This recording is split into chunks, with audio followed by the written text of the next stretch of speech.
Hi friends, ఎలా ఉన్నారంతా? మేమైతే చాలా బాగున్నామండి.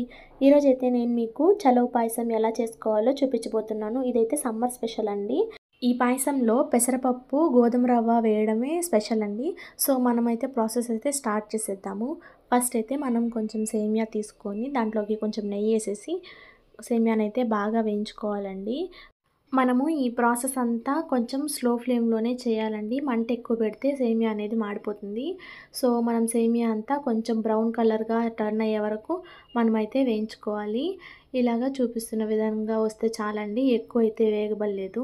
ఇంకో విషయం అండి, బాండిలే ఇంత నల్లగా ఉంది, వంట ఎట్లుంటుందో అని ఎవరు అనుకోబల్లేదనమాట. ఎందుకంటే నేను మా ఇంట్లో ఏదుంటే దాంట్లోనే చేస్తాను కదా! సో, మీ ఇంట్లో ఉండే తెల్ల బాండిల్లోనే మీరు చేసుకుంటే సేమ్ వంట బాగొస్తుంది. సో, మీరంతా అలా ఆలోచించబల్లేదు. మనం అన్నీ సెట్ చేసుకొని చేయడానికి మనమేం అఫీషియల్ చెఫ్స్ కాదు కదండీ. సో, ఉండే దాంట్లోనే ఏదో ఒకటి చేయాలి. నేను అలాగే చేస్తున్నాను. సో, నెక్స్ట్ అయితే మనం బాండిల్లో అదే కొంచెం నెయ్యేసేసి, పెసరపప్పు కూడా ఏసేసి, పెసరపప్పు కూడా కొంచెం బ్రౌన్ కలర్ టర్న్ అయ్యేదాకా వేయించుకొనేసి ప్లేట్లోకి అయితే తీసేసుకోవాలి. తర్వాత సేమ్ బాండిల్లోనే ఇంకొంచెం నెయ్యి వేసేసి దాంట్లోకి గోధుమ రవ్వ అండి, ఉప్మా రవ్వ కూడా వేసేసి కొంచెం వేయించుకొని పక్కన పెట్టుకోవాలి. నెక్స్ట్ అయితే డ్రై ఫ్రూట్స్ కట్ చేసేసుకొని మళ్ళీ ఒక పాత్రలో నెయ్యి వేసేసి డ్రై ఫ్రూట్స్ కూడా వేసేసి దాన్ని కూడా బాగా వేయించుకొనేసి పక్కన అయితే పెట్టేసుకోవాలి. సేమ్ మనం ఆ బౌల్లోనే కొంచెం మనకి పాయసంకి సరిపడా వాటర్ అయితే పోసేసి దాన్నైతే బాగా మరిగించాలన్నమాట. దాంట్లో కొంచెం ఇలాచీ పౌడర్ కూడా వేసేసి మరిగించేస్తే మనకైతే మంచి ఫ్లేవర్ వస్తుంది.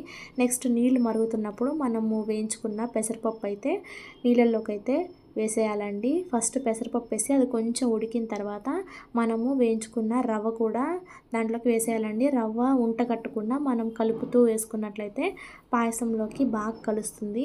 నెక్స్ట్ మనము దాంట్లోకి సరిపడా బెల్లము ఇంకా సేమియా కూడా వేసేసి పాయసంని అయితే కొంచెం మీడియం ఫ్లేమ్లోనే కొంచెంసేపు అయితే బాగా ఉడికించుకోవాలండి. దీంట్లో పెసరపప్పు వేసాం కదండి. సో అది మన బాడీకి బాగా చలువ చేస్తుంది. సో ఎండాకాలంలో మనం ఇది బాగా చేసుకొని తినొచ్చు.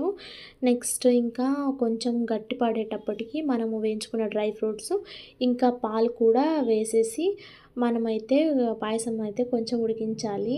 లాస్ట్లో మనము తురిమేసిన ఎండు కొబ్బరి కూడా వేసుకుంటే పాయసంకి మంచి టేస్ట్ వస్తుందండి.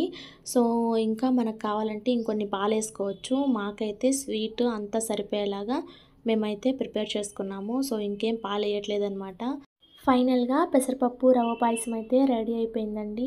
సో చూసిన వాళ్ళంతా ఖచ్చితంగా ట్రై చేయండి. సో నేనైతే న్యాచురల్గానే వంటలు చేస్తున్నాను, మీరు అంత అఫీషియల్గా అనుకోవద్దు. ఇంకా మా ఛానల్ని కొత్తగా చూస్తున్నట్లయితే సబ్స్క్రైబ్ చేసుకోండి. మా వీడియో మీకు నచ్చితే లైక్ చేయండి, అలాగే మీ ఫ్రెండ్స్కి షేర్ చేయండి. మళ్ళీ వీడియోతో కలుద్దాం. అంతవరకు బాయ్ బాయ్ ఫ్రెండ్స్.